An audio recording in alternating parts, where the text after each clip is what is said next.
Pekudei, Torah portion 23. This is the Haftorah portion.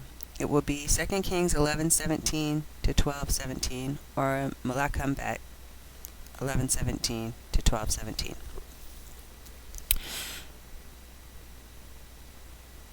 Jehoiada made a covenant between Adonai the king and the people, that they would be Adonai's people, and a covenant between the king and the people.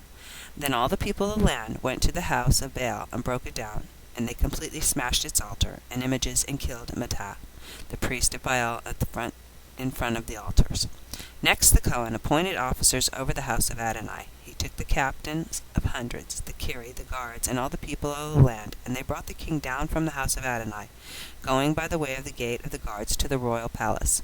There he sat on the throne of the kings. All the people of the land celebrated, and at last the city was quiet. That is how they killed Athaliah with the sword at the royal palace. Jehoash was 7 years old when he began his reign. It was in the 7th year of Jehu that Jehoash began to rule, and he ruled 40 years in Jerusalem. His mother's name was Tivizia from Beersheba. Jehoash did what was right from Adonai's perspective throughout the lifetime of Yehuda, the Kohen, who instructed him. Nevertheless, the high places were not taken away. The people still sacrificed and presented offering on the high places. Jehoash said to the Kohanim, all the funds for sacred purposes which are brought to the house of Adonai, the half-shekel tax, the taxes on persons in a man's household, and all the offerings anyone voluntarily brings to the house of Adonai, the Kohanim are to receive from whoever personally makes contributions to them, and they are to use these funds to repair the damaged parts of the house, wherever the damage is found. But 23 years into the reign of the king Jehoash, the Kohanim had still not repaired the damaged places in the house. So King Jehoash summoned Jehoiada, the Kohen, and the other Kohanim, and said to them, why aren't you repairing the damaged places in the house? Therefore you are no longer to take money from those who contribute it personally to you.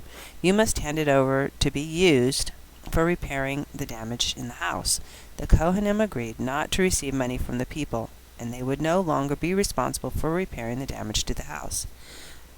Then Jehoiada, the Kohen, took a chest, drilled a hole in its lid, and set it by the altar on the right side, as one enters the house of Adonai.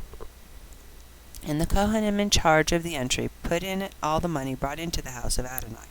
When they saw that there was a large amount of money in the chest, the king's secretary and the Kohen Haggadol would come up and count the money found in the house of Adonai, and put it in bags.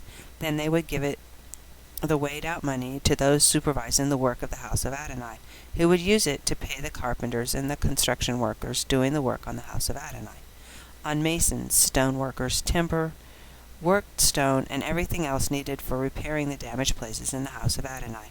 But none of the money brought into the house of Adonai was used to make silver cups, snuffers, bowls, trumpets, or any other articles of gold or silver for the house of Adonai, because they gave the money to doing the work, thus restricting its use to repairing the damage in the house of Adonai. Moreover, they did not require an accounting from the supervisors given the money to pay the workers, because they dealt honestly. Money from guilt offerings and sinner offerings, however, was not brought into the house of Adonai. It went to the Kohanim.